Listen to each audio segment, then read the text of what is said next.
What is going on, guys? Welcome back to the vlog. Today I am back with the FD to do another overview build like I did with the chopper bobber build, but this time with the FD. As you guys can see, I'm wearing my Grid Life shirt. Shout out to Grid Life. You know, they had like a pre-sale going on for this shirt, so I figured I'd get one. Crazy event, by the way, if you haven't seen the vlog and Rob Dom's vlog and all the other like big influencers and YouTubers. But it was one heck of an event. That was pretty much like the last event for this guy for this year. But next year I'm excited to go back to a few of them again. Anyways, guys, so I'm gonna go over like just everything that I did to the build, kind of like again what I did to the last vlog with the chopper bobber. What is there left to do? You know, what could possibly change on the car, what you guys think should change on the car. But I'm gonna go ahead and just go over everything right now. Oh man, this build has come such a long way.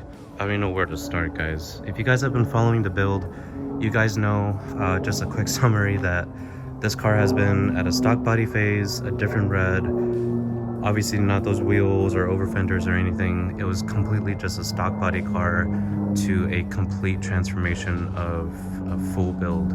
So again, I'm gonna go over just everything that I've done to it and what could be done as like a future change. I'm gonna start with the front bumper, Mamiya ND Facer N1. I had different options for Mamiya bumpers, but I figured this one really looked the best to me. Reason being is because it's just the styling of like the ductings and like the brake ducts in the middle, as well as the oil cooler ducts, obviously the V-mount duct as well. So just the overall shape and style of the front bumper I just was mad in love with, and I could not say no to this style of bumper, so I had to go with it. Again, it was part of like this vision that I had in my head of everything flowing together, which is exactly what you see now. And I'm so glad it worked out, with especially with the width of the end of the bumper, or the end of the side bumper, to where the beginning of the fender meets. That was my biggest thing that I was very afraid of getting for this bumper, for this TCP front fender. For example, like I was afraid that this part of the fender would stick out too much because it's too wide and the bumper wouldn't meet that line. But sure enough, my buddy Johnny at TCP, he helped me confirm the fitment, that this front bumper would work with this fender, this specific GT fender from TCP. So I went ahead and pulled the trigger and bought the bumper. All right, next up is the canards. So I actually bought, long time ago, I bought the Shine Auto ones just because these were out of stock. These are the legit like Mamiya front canards. But at that time I only bought it because Shine had it in stock and RE didn't. So I went ahead and finally bought these guys when they came back in stock and sold the Shine, just because I wanted to keep everything authentic. Fun fact, you cannot fit the Shine Auto front canards with the Mamiya front bumper. Like, it's just, as far as fitment goes, it doesn't work, just because of how, I guess, the design of the front canards doesn't fully flow with the body lines of the bumper for the Mamiya bumper. So just in case, if you guys ever go that route, try to mix like a real authentic bumper with a non-authentic front canards, it's just not gonna work. So you're gonna have to use authentic with authentic, essentially. All right, guys, next up on the front bumper is the CarShop Glow version 2 bumper side markers. So the inner ones are the white LEDs and the outer ones are the yellows, amber signals. So I kind of wanted to give it a contrast with one white, one yellow LED, instead of having both white ones, which I believe that's the version 3. So kind of just wanted to give it a little bit of a contrast and change, but I personally think it looks really good. It flows really well with the bumper and the overall look of the car. All right, while we're on the subject of lights, so I actually did this a long time ago. Basically, the headlights are changed to like a LED bar of some sort. So actually, these are Amazon lights. Surprisingly, they're very, very bright. Again, the look I just wanted to go for was that drift car LED bar look for the headlights, instead of like the OEM style big blocky looking lights. I just feel like these look a little bit better, and I always wanted the sleepy eye look, not having the lights come all the way up but just halfway. I actually did install a app called MX5, I believe it's called MX5 Things or something like that. Basically, the app allows you to control like different degrees of the headlights when you open it. So if I press a button, for example, you know, the headlights wouldn't go all the way up. It will only go up a certain degree. Unfortunately, that that mod or that module is not really working too well, so I went ahead and retired it, and I just kept it like in, you know, manually just leaving it open like this until I like manually turn it, the knob, either down or up. So it just wasn't working. There was a lot of connecting issues, and you know, it was way too complicated to, you know, try to fix and deal with. So figured, you know, just to keep it more simple and just leave it, still pop-up lights, but you know, at a certain angle. And as you guys know, with the front bumper, I am running a custom V-mount. So this was the cheaper option at the time. You know, I could have gone with Greta, yes. I could have gone with HKS, yes. But just with what I was offered at the time, I couldn't say no to this. And just basically a custom V-mount setup that worked with my single turbo setup.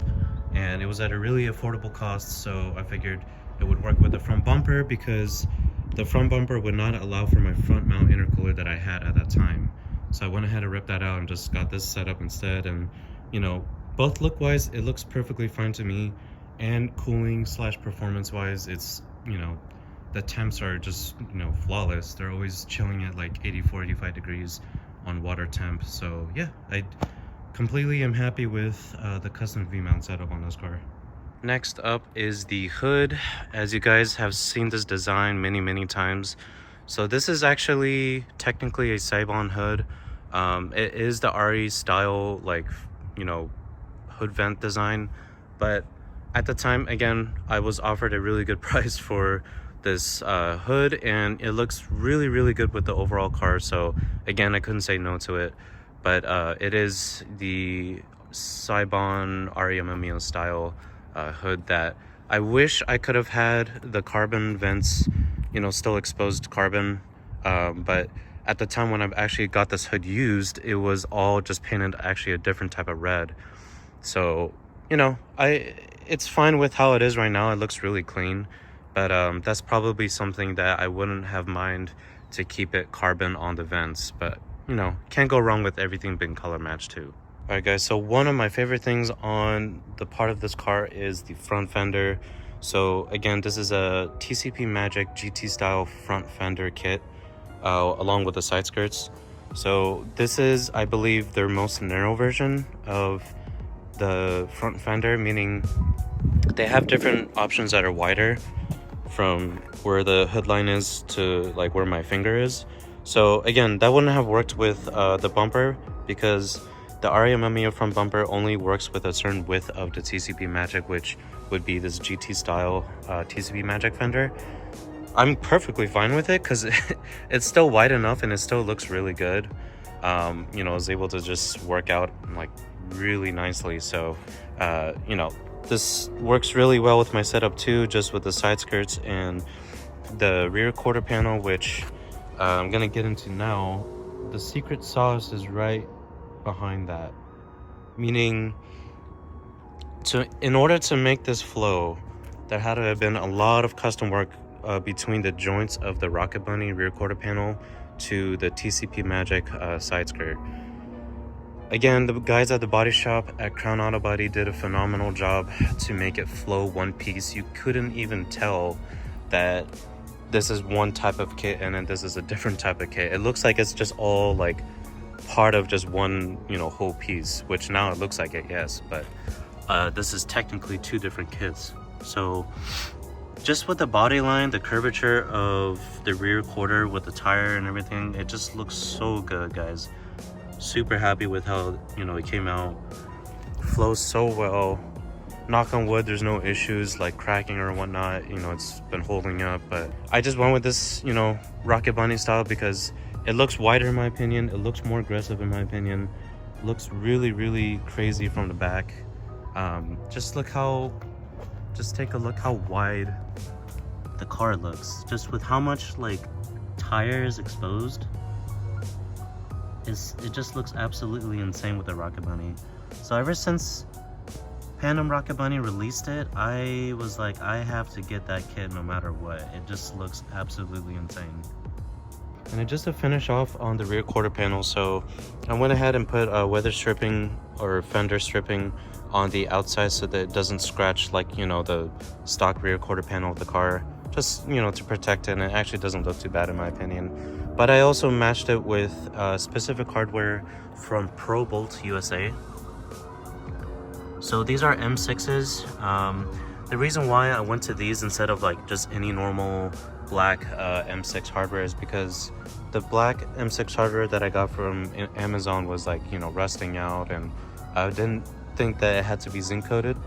So I went ahead and just got rid of those, and I got these guys, and, you know, went through so many car washes and rains and whatnot, and it hasn't rusted so far. So definitely worth the money. It's a little bit up there, but, you know, it just protects you know, the rivet nut underneath from rusting, as well as obviously the hardware itself from rusting, and it just looks good in my opinion. All right, so as far as wheel setup goes, I played a huge gamble in the front especially, not so much the rear. I'll get to the rear in a second, but the reason why I say it was a huge gamble in the front is because I went ahead and guessed. I didn't even do any sort of, you know, crazy research on how wide I should get the front wheels for this fender, but these are 18 by 10.5 plus 0 offset. The offset is what was a gamble. I thought that plus 0 would have been perfectly fine on the stock upper 8 control arms, which I actually had to ditch those and get the Megan Racing upper 8 control arms, just because they had adjustable like camber from the top, and obviously you could still adjust camber on the bottom as well, like from the stock points. But I went ahead and did that just to make this setup fit. Literally like how you guys see it right now. This is aired out completely, but having it tucked right underneath the fender like that, which it's actually not 100% touching, like there's some gap as you guys could see.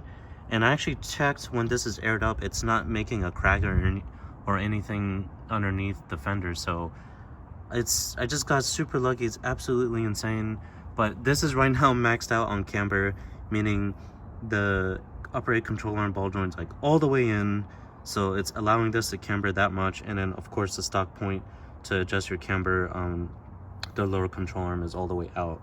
So yeah guys, I got really lucky with the plus 0 on this. I don't think I would have been able to get away with it without the adjustable upper 8 control arm, and I probably would have had to unfortunately ditch this wheel and get like probably a 10.5 still would have been fine, but for example like a plus 10 or plus 15 just to make it work.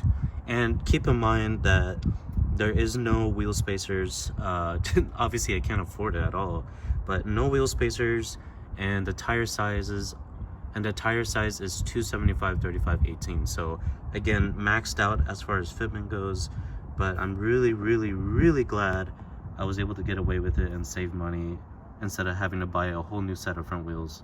Alright guys, so as far as the rear wheel goes, I actually have a lot of adjustment. I could go wider if I wanted to, but unfortunately Rays didn't offer any wider of a T37V at the time, and I actually still don't think they do. But these are 18 by 12.5 negative 33 offset. So this is also running on spacers, which I want to say it's probably 10 mil. I actually forgot the size of the spacers, but just to make it poke out a little bit more and make the tires flushed with the fender. So this is again aired out fully. I could adjust the cups in the rear to make it, you know, slightly lower when it's aired out, but you know, just haven't really had the time to do that. And honestly, I think it looks fine how it is too. But the tire size is a 315/30/18, and I think it looks perfectly fine as far as the look of the sidewall goes. If I went any wider, like a 325, I think it'll bulge out a little bit and make it look kind of bubbly, which is not what I want. So yeah, the rear definitely has more adjustment than the front, but again, I'm perfectly fine with the setup and how it looks now. That's probably something in the future where I could think about, like maybe I could go a little bit of a bigger spacer and, you know, adjust the cups in the rear to make it air out a little bit more. But otherwise, that's pretty much where it is sitting right now, and I'm honestly happy with how it looks right now. Some small things, I got an APR side mirror. I actually was supposed to go with the Evasive Motorsports mirror and have it custom mounted to the door, as I don't think anybody with an FD has done that. But at the time, you know, they were back ordered. Again, this whole car was a COVID build, so everything was just back ordered, and I really didn't have the patience to wait even longer for all the other parts. So figured, you know, can't go wrong with the APR mirror, and it was already readily available, and I went ahead and just pulled the trigger and got it. But you know, still looks good in my opinion. It's got the anti-glare tint in it, so it's a little bit blue, as you guys could see. Kind of hard to tell in the video, but yeah, it, you know, helps at night. Even as crazy as this mirror, how small this mirror is, you know, you could still see from it. It's just not as much as like a stock mirror would, but you know, still does its job. All right guys, so as far as the front windshield goes, there may look like there's a lot of stickers going on, but each of them actually have a very special meaning. The first one, obviously, you know, is my brand KooZairy dialed image windshield banner. That was my first windshield banner that I wanted to do, and you know, figured to put it on my FD, obviously, as this is kind of like the image of my brand right here, the main image of my brand. So you know, made that design, slapped it on the car, and it looks really good. I might get one for the ND Miata soon too. Still up in the air, but really happy with how the design came out. The next one is 7 stock sticker. So on November 4th of 2022, this is where the FD got revealed in for its very first show. So that's why I got a sticker, because it's just something to remember as the very first reveal that I did for this car, and everybody's reaction when they saw it. It was just insane. It was a fun, crazy, insane event that I will always remember, and that sticker is there to remind me. Next up is the Super Street sticker. I've actually had this sticker for a very long time.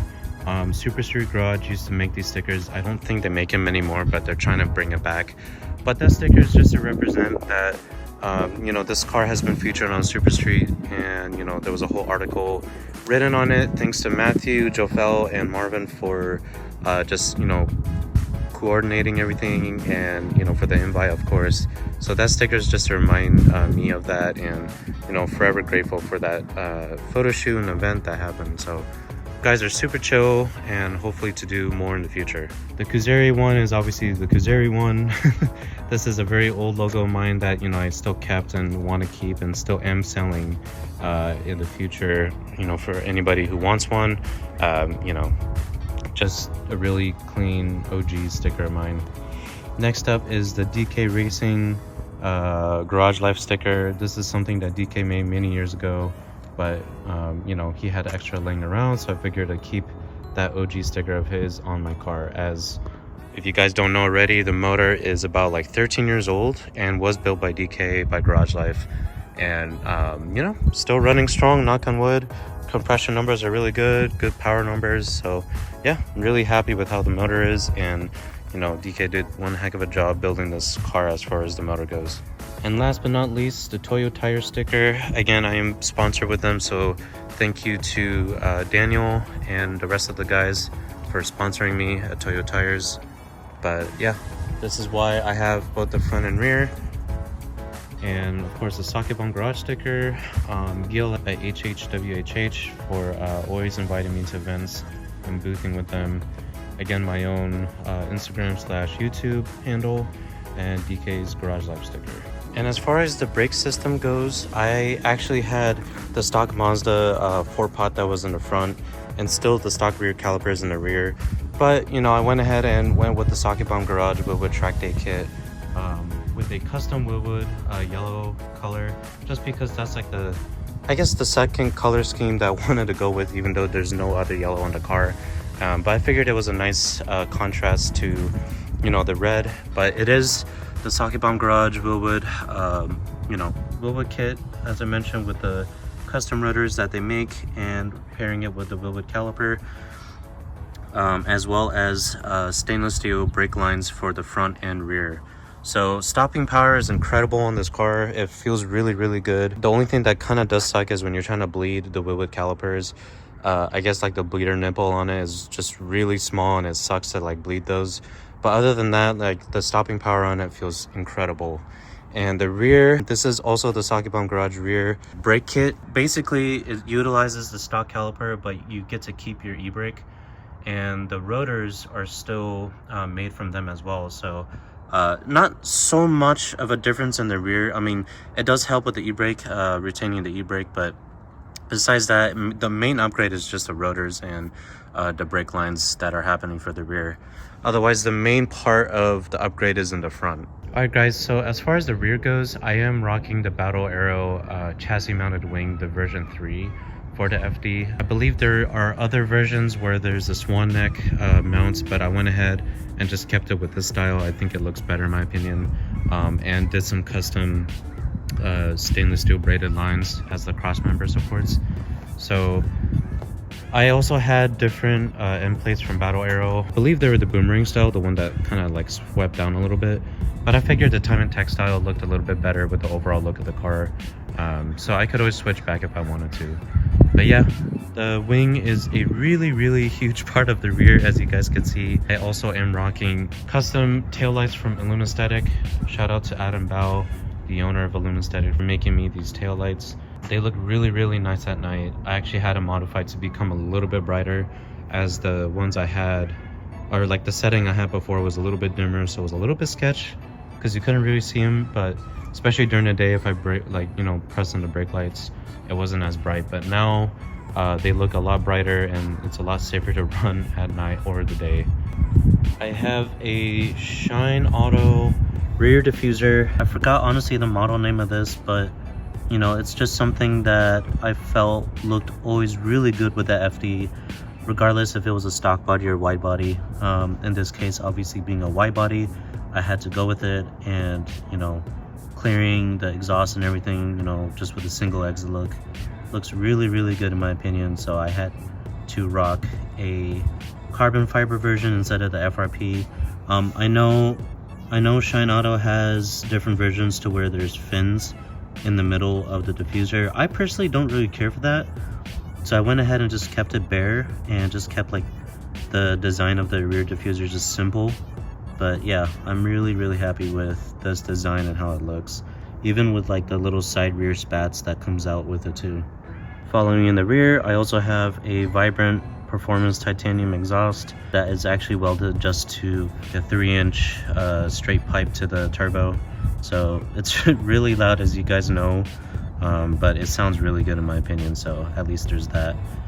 Custom plates of my brand, KooZairy 2017. Okay, so as far as the rear trunk goes, I would open it up, but it's actually somewhat amount of work to drop the wing a little bit to open the trunk. So the main thing I just want to show you guys from here that you guys can see is my tank setup for the bags. I've had this tank setup for so many years, it's actually crazy.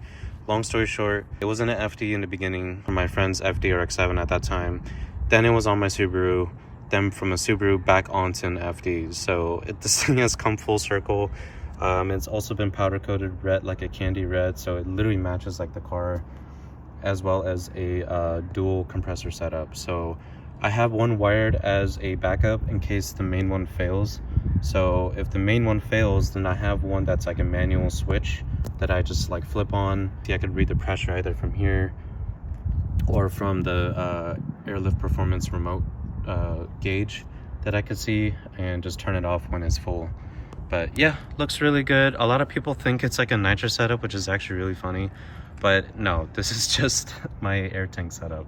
All right guys, so on to the interior now. Not too much going on, but I finally went ahead and replaced a couple interior trims that were cracking. One of them is this door handle cup thing. On the bottom it was cracking, so every time I pulled the handle, it was like, it felt really like squishy, but now it's super solid, so I went ahead and replaced that. I believe this is NLA, this whole piece, so I'm probably just gonna go ahead and repaint it. You can't really tell from the video, but in person it's like a decent amount of scratches and whatnot, so not too big of a deal. Gauges were all from the previous owner, so he had already put all this in, you know, oil temp gauge right there, oil pressure gauge, and in the middle I actually had changed the gauge pod recently, but it used to be like a blocky one, but the gauges are still the same minus the AFR.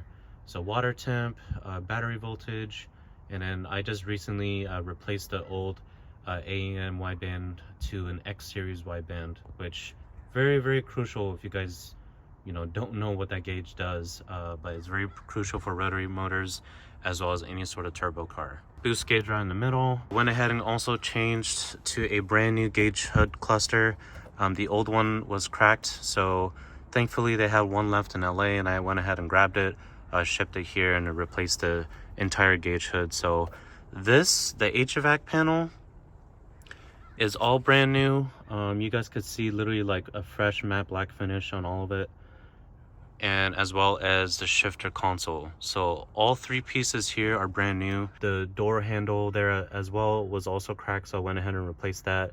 Thankfully this is still good. I know a lot of FD owners tell me that theirs is going bad or cracking or whatnot, so thankfully mine is still good, so I don't have to worry about it for now. But yeah, just replacing little bits of pieces here and there for interior panels and trims and whatnot. And last but not least, in this area, I went ahead and finally changed the e-brake boot and shift boot to the Alcantara red stitching. So reason being is I have the Sparco steering wheel that's sitting right there, and that is also an Alcantara L575 series that I wanted to match with the red stitching and whatnot. So looks really good in my opinion. I'm really happy with how the interior is looking so far. One last major thing currently on the interior of the car is the Sparco seats. This is the Evo, believe ML size. So got a really good deal for these seats, and I couldn't pass up the deal for getting for both the driver and passenger side. So went ahead and swapped those out, and I am running, as far as the seat rail goes, I am running a Ronin Speedworks seat rail, which is very nice because it allows adjustment for both like the X and Y plane. So for example, if this part of the seat is hitting like the door card here, you're able to basically adjust 4 bolts of the seat to go more this way, so it doesn't hit the door card too much. But you have to be careful doing that, because if you adjust it too much, you won't be centered with the steering wheel and it will feel really weird.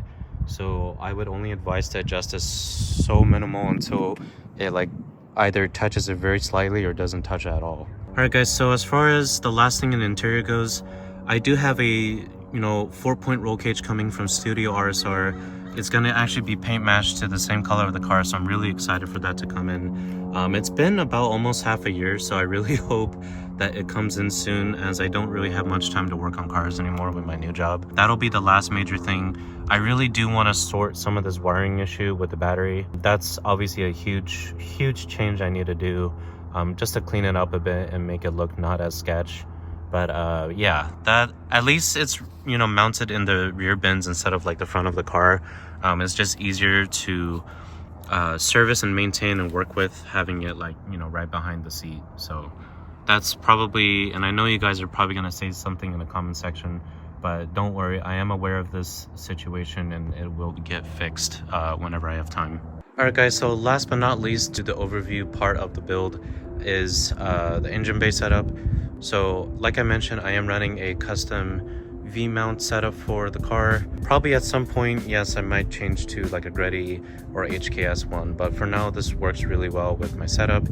I have still a single turbo setup as well, CX Racing downpipe, a IGN1A kit from Sake Bomb that I definitely had to do because I actually had issues with the stock coils at one point, so I figured to take the opportunity to switch it out to the IGN1A kit. Got the Greddy elbow, got a catch can. They're basically all just universal setup.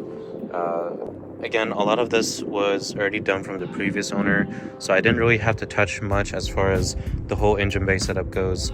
But when the time comes for me to do like a huge overhaul on the the motor and like just the performance side of the car, I'm probably going to go ahead and ditch the ABS module to clean up that area a bit, get rid of a lot of lines, probably repaint the whole engine bay. As the gold is cool, but I'm probably going to go ahead and do either the same red or like a black, or something that's more on the simple side, just because I know for a fact that once I take off those lines, there's going to be some sort of old red paint, like the old Mazda red paint, that is going gonna get exposed once the line is moved out. So just gonna do a huge overhaul on the build once the time comes for it.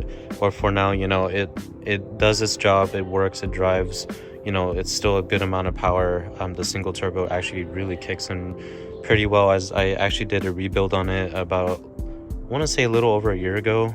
Still holding really well, you know, not leaking any more oil, which I'm really happy with. But yeah, guys, it's a really fun car.